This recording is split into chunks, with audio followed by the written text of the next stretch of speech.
여러분 지금 벚꽃이 활짝 폈습니다. 어떻게 꽃 구경 좀 하고 오셨습니까? 네, 정말 이렇게 화사한 이 벚꽃이 핀 것처럼 여러분의 인생 가운데에도 하나님의 놀라운 은혜가 그와 같이 임할 수 있기를 바라겠습니다. 우리 옆에 계신 분들과 한번 같이 인사하시겠습니다. 사랑하고 축복합니다. 네, 하나님의 사랑과 축복이 넘치는 우리 모든 성도님들 되시기를 바라겠습니다. 우리는 이 세상을 살아가며 모든 일이 형통하기를 소원합니다. 그리고 어떤 어려움이나 고난 없이 모든 일들이 순적하게 풀려지기를 소원합니다. 그래서 특별히 하나님이 함께 하시는 일에는 그러한 어려움 없이 순적하게 모든 일들이 잘 진행될 것이고, 하나님께서 함께 하시지 아니하면 일이 어려워진다라고 그렇게 생각하는 경향들이 있습니다. 그러나 여러분, 요셉을 바라보십시오. 감옥에 갇혔을 때에 여러분 창세기 39장을 보게 되면 성경이 하나님께서 요셉을 형통케 하셨다라고 이렇게 말씀을 하고 있습니다. 여러분, 인간적으로 생각해 보면 감옥에 갇혔는데 어떻게 요셉을 가리켜서 형통하다라고 이야기할 수 있는 것이겠습니까? 당장 감옥에 갇혀 있지만은 그 속에서 하나님께서 역사하고 계셨기 때문입니다. 어떻게요? 하나님께서는 요셉을 애굽의 총리로 쓰시고자 하는 계획이 있으셨던 것이죠. 그래서 그 감옥에 갇혀 있는 애굽의 그 고위 관직에 있는 사람들과 함께 시간들을 보내면서 어떻게 왕궁의 정치들이 이루어지고 있고 또한 국정이 어떻게 진행되어지는지 그 전반에 대한 모든 수업들을 받게 하셨던 것입니다. 그러니 여러분, 하나님께서 보실 때에는 요셉이 총리가 되기 위하여서 그 수업들을 착실히 받고 있었으니까 그러한 요셉을 가리켜서 형통케 하셨다라고 이렇게 말씀을 하신 것입니다. 여러분, 우리의 인생도 마찬가지인 줄로 믿습니다. 당장 우리의 삶에 고난과 시련이 와서 그것이 마치 우리를 망하게 하는 것처럼 보인다 하더라도 결코 그렇지 않습니다. 왜요? 하나님께서 택하신 백성들을 붙들어 주시고 그 하나님의 자녀를 인도하고 계시기 때문인 줄로 믿습니다. 그래서 오히려 여러분, 우리가 그 고난으로 통하여서 어떻게 됩니까? 더 하나님 앞에 가까이 나아가게 되고 하나님을 만나게 되며 또 하나님께서 예비하여 주시는 그 모든 훈련의 과정들을 잘 통과할 때에 하나님이 쓰시고자 할 때 마음껏 쓰임받는 은혜와 축복들을 누리게 되는 것입니다. 오늘 우리가 같이 읽은 사도행전 8장도 역시 마찬가지인 것입니다. 여러분, 당시에 예루살렘 교회는 엄청난 부흥과 성장을 하고 있는 교회였습니다. 하루에 여러분 3,000명이 넘는 사람들이 회심하고 또 교회로 몰려와서 함께 주의 말씀을 듣고 또 그 능력의 말씀 앞에서 심령이 변화되어지고 기적이 일어나며 성도의 풍성한 교제가 이루어졌던 것입니다. 심지어 다른 지체들의 필요를 위하여서 자기 재산까지도 아낌없이 함께 내어놓고 또 서로를 돕고 기뻐하고 정말 하나님께서 주신 그 천국의 모습들이 이루어지고 있는 그러한 교회였던 것입니다. 그런데 스데반 집사님이 순교하면서 예루살렘 교회는 하루아침에 엄청난 그 핍박으로 완전히 와해되어지게 되었던 것이죠. 우리 1절 말씀을 같이 한번 읽어볼까요? 1절입니다. 사울이 그가 죽임당함을 마땅히 여기더라. 그날에 예루살렘에 있는 교회에 큰 박해가 있어 사도 외에는 다 유대와 사마리아 모든 땅으로 흩어지니라. 아멘. 여러분, 얼마나 박해가 심하였으면 사도 외에는 온 성도들이 유대와 사마리아 모든 땅으로 흩어졌다라고 말씀하고 있습니다.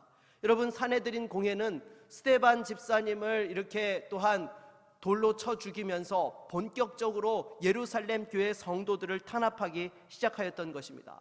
사실 이전까지는 어떤 전략을 폈습니까?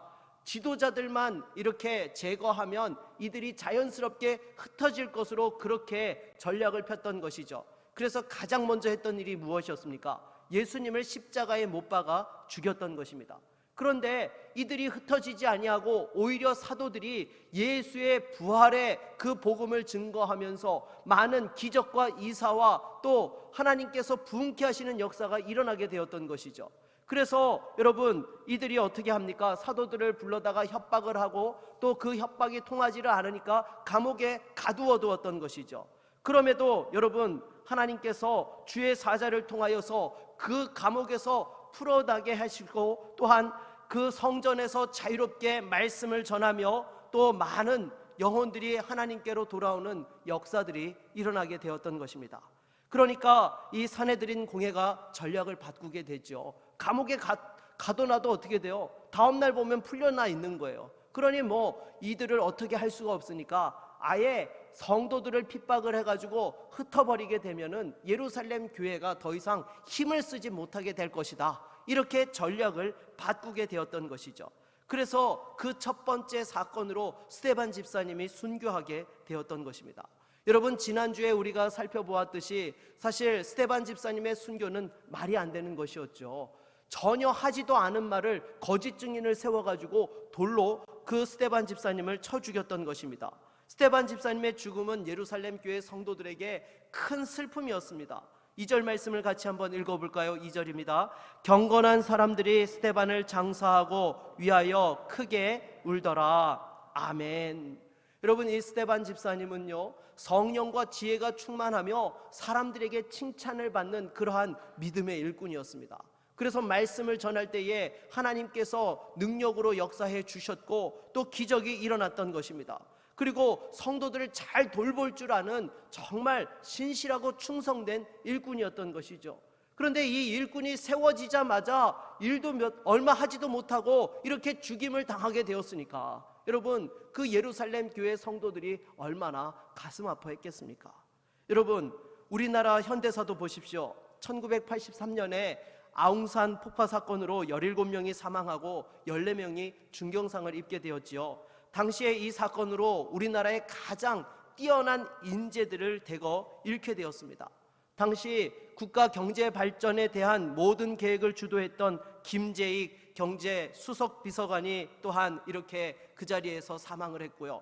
그리고 타임지에 1980년대를 이끌어갈 세계의 100대 인물에 선정되었던 여러분, 그 한 사람이었던 한병춘 대통령 비서실장을 비롯해서 또 우리나라 물가 정책을 잘 주도하면서 안정적인 성장의 기초를 놓았던 서석준 부총리에 이르기까지 너무나 귀한 인재들이 대거 희생이 되었던 것입니다.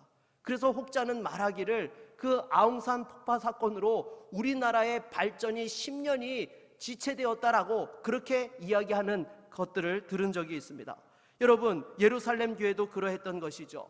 예수님께서 부활 승천하시고 나서 사도들을 중심으로 7 집사님들을 세우고 본격적으로 교회가 부흥성장하며 사명 감당하고자 했는데 여러분, 그 귀한 믿음의 일꾼을 잃어버리게 되고 교회는 완전히 초토화되어 버렸던 것입니다.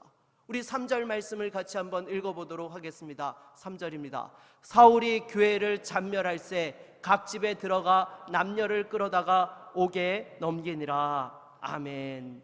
여러분, 여기서 잔멸하다라는 것이 무엇입니까? 완전히 철저히 그 모든 것들을 파괴하였다라는 것입니다. 교회를 흔적도 없이 완전히 사라지게 하려고 그와 같이 했다라는 것이죠. 그러나 여러분, 아무리 교회를 탄압한다 하여서 여러분 교회가 사라집니까? 결코 그렇지 않습니다. 주님의 십자가의 보혈로 세워진 교회이고 교회의 머리는 우리 주님이시고 주님께서는 그 교회를 자신의 몸과 같이 여기시기 때문에 우리 주님께서 보호하고 책임져 주시는 줄로 믿습니다. 여러분, 중국에서도 보십시오. 1948년에 중국이 공산화된 이후에 교회가 다 폐쇄되었습니다. 그래서 공식적으로 중국에는 그리스도인이 단 한 명도 없다라고 그렇게 발표가 나왔었죠. 그런데 이후에 1978년 개혁 개방 정책을 실시하면서 다시금 신앙의 자유를 허락하면서 뚜껑을 열어보았더니 어떻게 되었습니까? 수많은 성도들이 그 지하에서 신앙을 지키고 있다가 그들이 다시금 하나님 앞에서 교회를 회복하는 역사들을 이루게 되었다라는 것이죠. 그래서 여러분, 지금 2030년까지 중국 내의 기독교 인구가 3억에 이르게 될 것이다라는 이러한 전망들이 나오고 있습니다. 여러분, 우리 한국교회도 마찬가지입니다. 지금 갈수록 다음 세대가 줄고 있고 믿음의 열정이 식고 헌신이 식고 있는 그런 위기 상황이지만, 그럼에도 주님의 몸된 교회이기 때문에 교회를 새롭게 하시고 다시 한번 시대의 사명을 감당할 수 있도록 인도해 주실 줄로 믿습니다. 그렇다면 여러분, 오늘 본문을 통하여서 우리에게 주시는 교훈은 무엇입니까? 먼저 첫 번째로, 하나님께서는 합력하여 선을 이루시는 줄로 믿습니다. 이렇게 핍박으로 성도들이 흩어졌는데 도리어 이 일이 계기가 되어서 어떠한 역사가 이루어졌습니까? 유대와 사마리아 땅끝까지 복음이 전파되어지는 역사가 일어나게 된 것이죠. 우리 4절 말씀을 같이 한번 읽어보겠습니다. 4절입니다. 그 흩어진 사람들이 두루 다니며 복음의 말씀을 전할세. 아멘. 여러분, 유대인들은 이 사마리아를 아주 저주받은 땅, 그리고 또한 더러운 땅으로 취급하였습니다. 왜냐하면 아수르가 북이스라엘을 멸망시키고 그 사마리아에 이방 민족을 끌어다가 혼혈 정책을 펼쳤기 때문이죠. 그래서 순혈주의 전통이 강하였던 유대인들에게 이 사마리아 사람들은 아주 더러운 피가 섞여 있는 그런 사람들로 이렇게 여겼던 것입니다. 그래서 심지어 여러분, 예루살렘에서 갈릴리로 가려면 이 사마리아를 통과해야 되는데, 사마리아를 통과하기 싫어가지고 요단 동편으로 뺑 돌아서 다닐 정도로 그와 같이 사마리아를 아주 싫어하였던 것입니다. 그런데 핍박으로 인하여서 어떻게 되었습니까? 살기 위하여 그 사마리아 땅으로 갈 수밖에 없었던 것이죠. 오히려 핍박으로 말미암아서 우리 주님의 말씀이 성취되게 된 것입니다. 오직 성령이 너희에게 임하시면 너희가 권능을 받고 예루살렘과 온 유대와 사마리아와 땅끝까지 이르러 내 증인이 되리라 하셨던 그 주님의 말씀이 성취되게 되었다라는 것입니다. 여러분, 만일 이 고난과 박해가 임하지 아니하였다라고 한다면 예루살렘 교회 성도들이 이와 같이 대거 사마리아로 올라가서 그곳에서 복음을 증거했겠습니까? 결코 그렇지 않았을 것입니다. 물론 나름대로 이 선교에 대한 사명과 부담감 때문에 몇몇을 보내어서 복음을 전하려는 시도는 하였겠지만 이렇게 본격적인 사역들을 하지 못했을 거예요. 여러분, 왜 그렇습니까? 지금 예루살렘 교회가 너무 좋았기 때문이죠. 제가 서두에서도 말씀을 드렸지만 여러분, 얼마나 은혜와 사랑이 넘쳤으면 자기 재산을 아낌없이 내어놓고 함께 나누면서 정말 그 천국과 같은 기쁨을 누리고 있었겠습니까? 그런 상황 속에서 딴 곳으로 가라고 하면 여러분 가고 싶겠어요? 당장에 우리 구역 식구들끼리 친하게 지내시는 분들 연말만 되면 교구 담당 사역자에게 하는 말이 있죠. 목사님, 우리 구역은 아직 흩을 때가 안 됐습니다. 은혜를 좀 더 받아야 되고 또 이 속에서 함께 정말 사랑을 나누고 좀 잘 다듬어서 나중에 때가 되면, 근데 그 때가 언제예요? 해마다 때가 자꾸 연기가 되는 것 같아요. 제가 볼 때는요. 네. 구역에서도 은혜가 충만하면 나뉘어지기가 싫은데 예루살렘 교회 성도들이 오죽했겠습니까? 그런데 여러분, 핍박이 임하게 되니까 어쩔 수 없이 그들이 또한 그와 같이 사마리아로 가게 되었던 것입니다. 그런데 여러분, 이렇게 사마리아에 가서 사실 복음을 전한다라는 것이 쉬운 일이 아니죠. 하지만 하나님께서 역사하시니까 그와 같은 일들이 이루어지게 된 줄로 믿습니다. 여러분, 당장에 지난 2년 동안 코로나로 인하여서 교회들이 어떻게 되었습니까? 정말 어려운 시간들이었습니다. 수많은 교회들이 사라지게 되었죠. 그러나 동시에 이번 일을 계기로 하여서 교회가 정화되어지는 역사도 있었던 것 여러분 아시지요? 정말 이 이단들이 각 교회 구석구석 침투하여 가지고 이 교회에 분란을 일으키고 수많은 문제들을 이렇게 만드는 그러한 상황들 속에서 여러분, 코로나를 계기로 하여서 이단들이 교회 안에서 이렇게 완전히 정리가 된 것입니다. 그리고 또 어떤 일들이 있었습니까? 우리가 예배의 소중함을 깨닫게 된 것이죠. 그 전까지는 언제든지 내가 원하면 예배 드릴 수 있다고 생각을 했지 예배당 문이 닫힐 거라고 생각한 적이 우리는 단 한 번도 없었습니다. 그리고 신앙생활 한다고 여러분, 이 코로나 시기만큼 그 직장에서 눈총을 받고 여러 가지 이 신앙의 어려움을 겪었던 적이 있으셨습니까?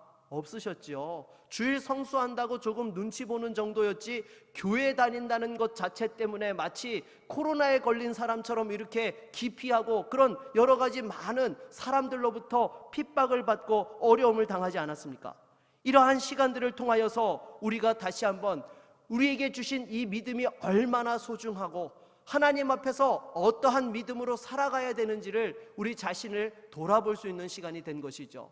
그래서 교회 안에 들어와 있던 세상의 찌꺼기들을 또한 제거하고 다시 한번 복음의 순수성을 회복하며 하나님의 영광을 위하여 달려갈 수 있는 교회로 교회를 정화시켜 주신 줄로 믿습니다.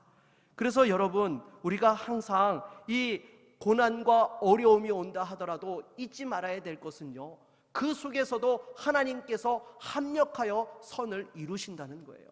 여러분, 절대로 고난의 현장 속에서 하나님께서 여러분들을 홀로 내버려 두지 아니하십니다. 방치하지 아니하십니다. 주님께서 여러분들을 지켜보고 계시고 그 신음소리까지 들으시며 여러분들의 그 간구에 응답하고 계시는 줄로 믿습니다. 그러므로 고난과 어려움 속에서도 다시 한번 우리와 함께 하시는 하나님, 합력하여 선을 이루시는 하나님을 믿음의 눈으로 바라볼 수 있는 저와 여러분 모두가 될 수 있기를 주의 이름으로 축원합니다. 두 번째로 우리에게 주시는 교훈은요, 이 고난 속에서도 본질에 집중해야 한다라는 것입니다. 여러분, 본질이 무엇입니까? 우리 4절 말씀을 같이 한번 읽어볼까요? 4절입니다. 그 흩어진 사람들이 두루 다니며 복음의 말씀을 전할세. 아멘. 여러분, 성도의 본질은요, 예수의 증인인 것입니다. 어디에 가든지 예수의 증인으로서 복음을 전하는 거예요. 그런데 여러분, 실상 이들이 사마리아 땅에 가게 되었던 이유가 무엇이었습니까? 핍박을 피하여서 도망간 거예요. 그러면 사마리아 땅에 가서 복음을 다시 전하게 되면 어떻게 될까요? 다시금 핍박이 찾아오겠죠. 여러분, 생각해 보십시오. 사울이 회심하기 전에 어디까지 가서 그 성도들을 붙잡아다가 가두려고 했습니까? 다메섹까지 가려고 했었습니다. 다메섹은요, 오늘날로 말하면 시리아의 다마스커스에 해당하는 곳이지요. 그러니까 이스라엘 경내를 벗어나서 그 북쪽 지방까지 가서 믿는 성도들을 붙잡아다가 감옥에 가두려고 했던 것입니다. 그러니 여러분, 사마리아는 예루살렘에서 지척인 거예요. 만약에 그곳에서 복음을 전하다가 다시금 그 소식이 예루살렘 사내들인 공회에 들어가게 되면은 또 사람들을 보내어 가지고 성도들이 붙잡혀가고 핍박을 당했을 것입니다. 그럼에도 여러분, 이들은 어떻게 합니까? 하나님의 복음을 전했다는 것입니다. 여러분, 아무리 어렵고 힘들어도요, 우리가 늘 하나님께서 주신 사명과 본질에 집중하는 것이 성도가 사는 비결이고 하나님께서 역사하시고 도우시는 가장 빠른 지름길인 줄로 믿습니다. 그래서 오늘 본문에 빌립 집사님도 보십시오. 이 사마리아에 가서 복음을 전할 때에 어떤 역사가 일어났습니까? 6절로 8절 말씀을 같이 한번 읽어볼까요? 같이 읽습니다. 무리가 빌립의 말도 듣고 행하는 표적도 보고 한 마음으로 그가 하는 말을 따르더라. 많은 사람에게 붙었던 더러운 귀신들이 크게 소리를 지르며 나가고 또 많은 중풍병자와 못 걷는 사람이 나으니 그 성에 큰 기쁨이 있더라. 아멘. 사마리아에 교회가 세워지게 된 것입니다. 수많은 사람들이 구원받고 큰 기쁨을 맛보게 된 것입니다. 그러므로 여러분, 고난과 시련을 당할 때에도 항상 영적인 믿음의 본질, 사명에 집중해야 되는 거예요. 그런데 어떤 분들은 그런 어려운 상황들에 직면하게 되면 어떻게 합니까? 도리어 모든 직분과 사역들을 내려놓고 심지어 교회를 떠나려는 분들이 계십니다. 아니요, 여러분, 그럴수록 믿음에 견고하게 서야 하는 줄로 믿습니다. 그게 가장 빠른 해결책인 거예요. 그래서 더 깊이 하나님을 만나고 풍성한 은혜를 경험해야 되는 것이죠. 우리 시편 119편 71절 말씀을 같이 한번 읽어보겠습니다. 같이 읽습니다. 고난당한 것이 내게 유익이라 이로 말미암아 내가 주의 율례들을 배우게 되었나이다. 아멘. 여러분, 고난 속에서도 주신 사명과 본질에 집중하다 보면 하나님을 더 깊이 만나게 되는 은혜를 누리게 되는 것입니다. 그런데 만일 본질에 집중하지 않고 다른 것에 신경 쓰게 되면 어떻게 됩니까? 이도 저도 아닌 그러한 인생이 되고 마는 것이죠. 제가 아는 한 목사님께서 미국으로 혼자 유학을 가게 되었습니다. 학비가 없으니까 또한 그곳에서 학비를 충당하기 위하여서 아르바이트를 하게 되었는데요. 하루는 아침에 푸드트럭에서 이렇게 또한 햄버거를 사 먹다가 내가 이걸 해도 이보다는 더 맛있게 잘하겠다, 그런 생각이 드는 거예요. 평상시에 이 요리를 좀 잘하시는 분이셨거든요. 그래가지고 실제로 푸드트럭을 구해가지고 한국식 토스트 장사를 미국에서 하게 된 것이었습니다. 근데 여러분 어떻게 되었을까요? 대박이 난 거예요. 그냥 재료를 만들어서 팔면요, 그날 다 매진인 거예요. 아침 시간에 그 모든 이 준비해오는 걸 다 팔고 그냥 그날 그 수입이 아주 그냥 엄청나게 났던 것이죠. 그래가지고 사모님과 아이들을 미국으로 불러들이고요, 또 미국에서 집도 장만을 하게 되었던 것입니다.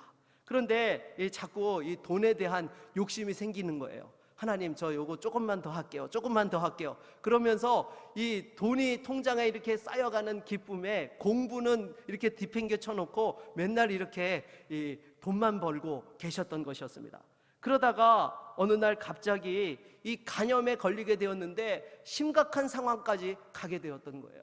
그래가지고 하나님 앞에 회개하면서 기도하게 되었던 것입니다. 하나님, 이곳에 하나님께서 공부하라고 보내주셨고 또 제가 돈이 필요하다고 하니까 돈을 주셨는데 제가 돈 욕심에 빠져가지고 엉뚱한 일을 했습니다. 죄송합니다. 하나님, 한 번만 살려주시면 제가 다시금 주의 주신 사명 감당하겠습니다. 그랬더니 하나님께서 깨끗이 고쳐주신 줄로 믿습니다. 그래서 이 목사님께서 그날로 회개하고 그 했던 모든 것들을 다 정리하고 한국에 들어와서 이렇게 목회를 하고 있는 것이죠. 여러분, 이 목사님께서 만일 하나님이 개입해 주시지 아니하였다라고 하면 어떻게 되었겠습니까? 엉뚱한 길로 갔을 겁니다, 여러분. 사람들 다 똑같죠. 편안하게 되어지면 거기에 안주하고 싶은 마음들이 있는 거예요. 근데 여러분, 하나님께서 고난을 통하여서 다시금 있어야 될 자리로 불러주시고 그 가운데 사명 감당하게 하시더라는 것이죠. 사랑하는 여러분, 고난 속에서도 본질에 집중할 수 있기를 바라겠습니다. 그러면 고난을 통하여서 하나님께서 우리를 빚어주시는 거예요. 내가 원치 않는 상황이지만 하나님께서는 그것을 통하여 우리에게 가장 필요한 것들을 채워주시고 준비케 하시고 쓰임받을 수 있도록 인도해 주시는 것이죠. 그래서 욥기서 23장 10절을 보게 되면 이렇게 말씀합니다. 우리 같이 읽어볼까요? 그러나 내가 가는 길을 그가 아시나니 그가 나를 단련하신 후에는 내가 순금같이 되어 나오리라. 아멘. 여러분, 고난을 통하여서 우리의 모든 불순물들을 제거하고 하나님 앞에서 순금과 같이 쓰임받는 거룩한 인생들이 될 수 있기를 주의 이름으로 축원합니다. 세 번째로 우리에게 주시는 교훈은 복음이 모든 문제를 해결한다라는 것입니다. 우리 6절 말씀을 다시 한번 같이 읽어보도록 하겠습니다. 6절입니다. 무리가 빌립의 말도 듣고 행하는 표적도 보고 한 마음으로 그가 하는 말을 따르더라. 아멘. 여러분, 여기 보게 되면 빌립 집사님이 가서 복음을 전했을 때에 사람들이 그 말을 듣고 한 마음으로 따랐다라고 여러분 이야기하고 있습니다. 이거 엄청난 사건이에요. 여러분, 사마리아 사람과 유대인들이 하나 된다라는 것은요, 있을 수 없는 일이었습니다. 왜냐하면 그들은 서로에 대한 그 골이 깊었던 것이죠. 유대인들은 사마리아 사람들을 저주받고 더러운 그러한 취급을 하였기 때문에 사마리아 사람들도 어때요? 아주 약이 올라 있었던 것이죠. 그래서 예수님께서 그 사마리아 성을 방문하여 가지고 한 여인에게 물을 달라고 했을 때 어떻게 유대인으로서 나에게 물을 달라고 할 수 있느냐고 그렇게 또한 대받아쳤던 일들이 일어나게 되었던 것입니다. 여러분, 이렇게 하나 될 수 없는 그러한 관계였는데 어떻게 이들이 한 마음을 품게 된 것입니까? 바로 하나님의 복음이 역사하신 줄로 믿습니다. 복음이 임하는 곳에 모든 상처와 아픔들이 치유되어지고 그 모든 담들이 또한 무너지며 진정한 하나됨과 치유의 역사들이 일어나게 되는 것입니다. 여러분, 모든 분쟁과 다툼을 해결하는 열쇠는요, 오로지 복음밖에 없는 것입니다. 세상의 평화가 무엇입니까? 세상의 평화는요, 한쪽이 일방적인 힘으로 상대를 꼼짝 못하게 하는 것이 세상의 평화예요. 그래서 만일 그 강대국이 힘을 잃어버리게 되면 어떻게 됩니까? 여기저기서 전쟁이 터지게 되는 것이죠. 왜냐하면 너만 힘이 있냐, 나도 힘이 있다라고 맞받아치니까 여기저기서 전쟁이 일어나게 되는 것입니다. 특히 요즘 우리나라를 보십시오. 얼마나 많은 갈등과 다툼과 분쟁이 있습니까? 여러분, 이념의 논쟁뿐만 아니라 진보와 보수를 넘어서 젊은 세대와 나이 든 세대 간에, 또 심지어 수도권과 지방의 그러한 대립들, 그리고 또한 남자와 여자 사이에 그러한 젠더 갈등이 심해지고 있습니다. 여러분, 이 모든 갈등을 해소하고 진정한 하나됨을 이루게 할 수 있는 방법이 무엇입니까? 내가 원하는 대통령이 당선되어지고 또 내가 원하는 정당이 다수를 점하게 되면 이 문제들이 해결됩니까? 결코 그렇지 않습니다. 이 문제는요, 오로지 하나님의 복음만이 해결할 수 있는 것입니다. 우리 성도들이 이 세상을 위하여 기도해야 되는 거예요. 정말로 하나님, 복음만이 모든 문제의 진정한 해결책인데 우리를 통하여서 이 문제들을 해결하여 주시고 하나 되게 하여 주시고 하나님의 은혜와 축복이 흐르는 땅으로 살아갈 수 있게 해 주십시오. 우리가 기도하며 불쏘시개가 되어질 때에 하나님께서 대한민국을 새롭게 하여 주시고 하나님의 축복의 통로로 사용하시는 은혜가 임하게 될 줄로 믿습니다. 계속해서 우리 8절 말씀을 같이 한번 읽어보겠습니다. 8절입니다. 그 성에 큰 기쁨이 있더라. 아멘. 여러분, 너무나 위로가 되는 말씀이죠. 여러분, 사실 이 예루살렘 교회 성도들이 사마리아에 왔을 때에 그 마음이 어떠했겠습니까?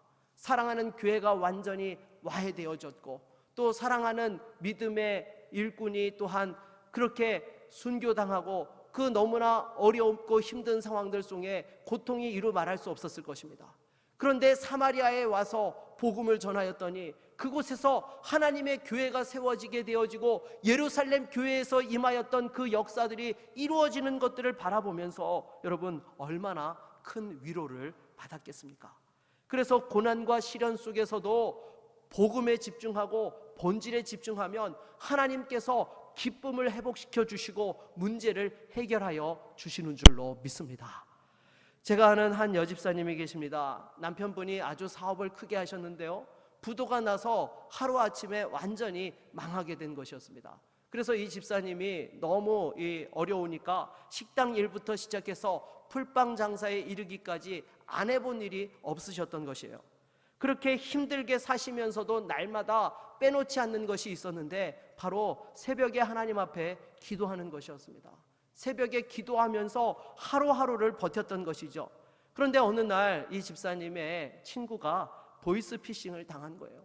크게 낙심을 하고 있는데 집사님께서 친구를 위하여 기도하다가 든 생각이 복음을 전해야 되겠다. 이 친구에게 내가 할 수 있는, 줄 수 있는 가장 큰 위로는 복음밖에 없다는 생각이 들어서 가서 교회에 나오라고, 예수님을 만나라고 그렇게 전도를 하게 되었던 것입니다.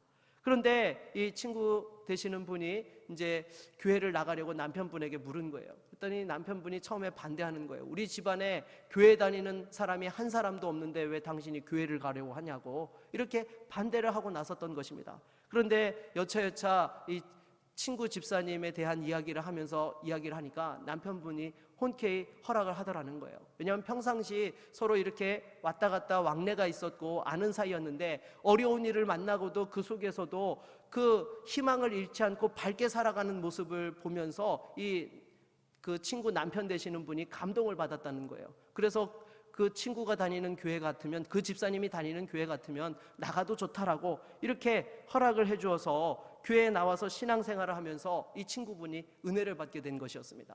그래서 새가족 환영회가 있을 때에 이 친구 되시는 분이 간증을 하게 된 거예요. 자기가 어떻게 예수를 만나게 되었고 신앙생활을 하게 되었는지 간증을 하게 된 거예요.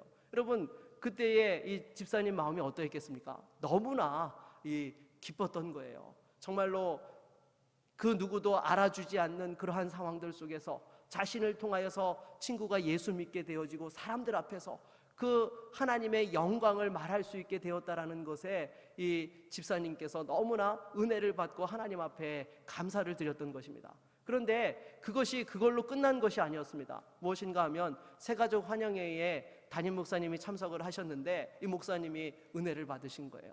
그래서 그 집사님을 교회 어린이집의 주방장으로 이렇게 채용을 하고요. 또 그 자녀가 총신대학교 신학과에 입학을 하게 되었는데 교회에서 100% 장학금을 다 지급해 주게 되었던 것입니다.